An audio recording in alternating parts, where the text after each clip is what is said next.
اعوذ باللہ من الشیطان الرجیم بسم اللہ الرحمن الرحیم۔ السلام علیکم ورحمۃ اللہ وبرکاتہ۔ امید کرتی ہوں خیر و عافیت سے ہوں گے۔ رمضان کی لطف، رمضان کی رحمتیں سمیٹتے ہوں گے۔ تو آپ کا چنیوٹ اسلامیہ اسکول و کالج فیصل آباد آج کے سبق کا آغاز کرتے ہیں۔ مطالعہ قرآن حکیم حصہ دوئم سے، جس کا ہمارا جو سبق ہے، عنوان ہے، وہ قصہ حضرت موسیٰ حصہ اول ہمارا چل رہا ہے۔ اس کی چند آیات سورۃ القصص کی ہم لوگ کر چکے ہیں 1 سے 7 تک۔ تو آج ہم کریں گے 8 سے 13 تک، 8 to 13 سورۃ القصص۔ تو اس میں جو چیز بتائی گئی ہے وہ حضرت موسیٰ علیہ السلام فرعون کے محل میں، یعنی کہ ان کا فرعون کے محل میں جانا کس طرح سے ہوا۔ تو شروع کرتے ہیں، اپنے سبق کا آغاز کرتے ہیں۔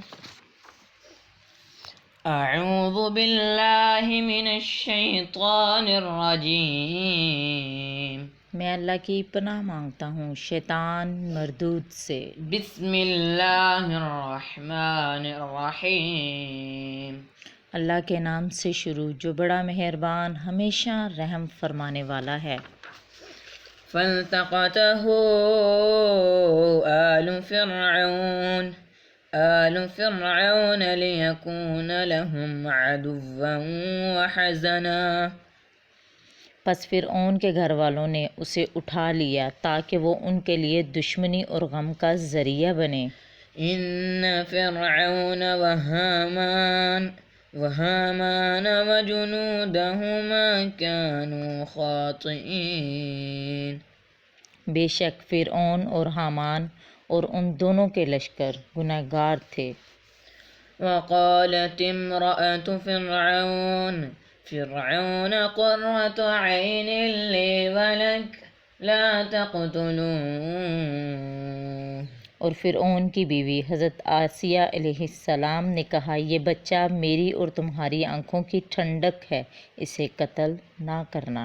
عسى أن ينفعنا أو نتخذه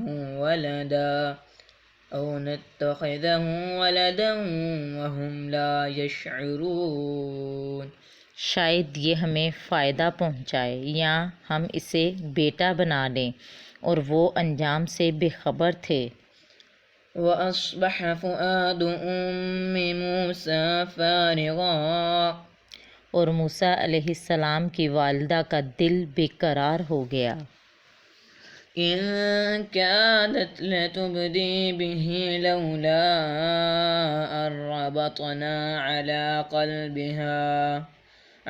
قلبها لتكون من المؤمنين، قریب تھا کہ وہ اس راز کو ظاہر کر دیتی اگر ہم نے ان کے دل کو مضبوط نہ کیا ہوتا تاکہ وہ یقین رکھنے والوں میں سے ہوں۔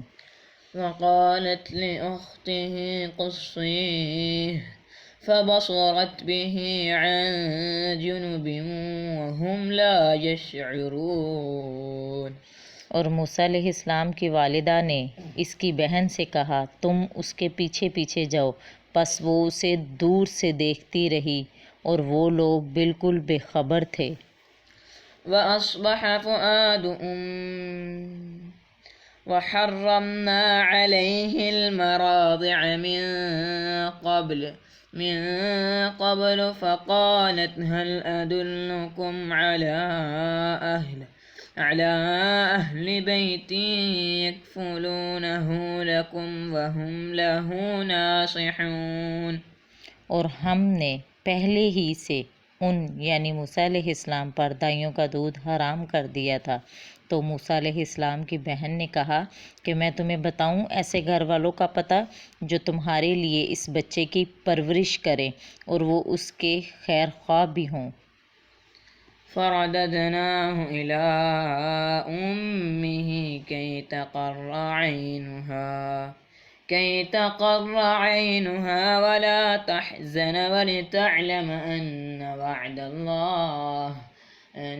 وعد الله حق ولكن أكثرهم لا يعلمون، اس طرح ہم نے انہیں یعنی موسیٰ علیہ السلام کو ان کی والدہ کے پاس واپس پہنچا دیا تاکہ ان کی آنکھیں ٹھنڈی ہوں اور وہ غمگین نہ ہوں، اور تاکہ وہ جان لیں کہ بے شک اللہ کا وعدہ سچا ہے، لیکن اکثر لوگ نہیں جانتے۔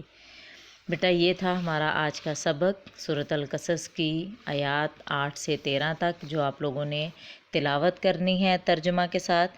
آج کے لیے ہمارا اتنا ہی سبق ہے، اس کو اچھے طریقے سے پڑھیے گا اور سمجھیے گا۔ اپنا بہت سارا خیال رکھیے گا۔ Take care. اللہ حافظ۔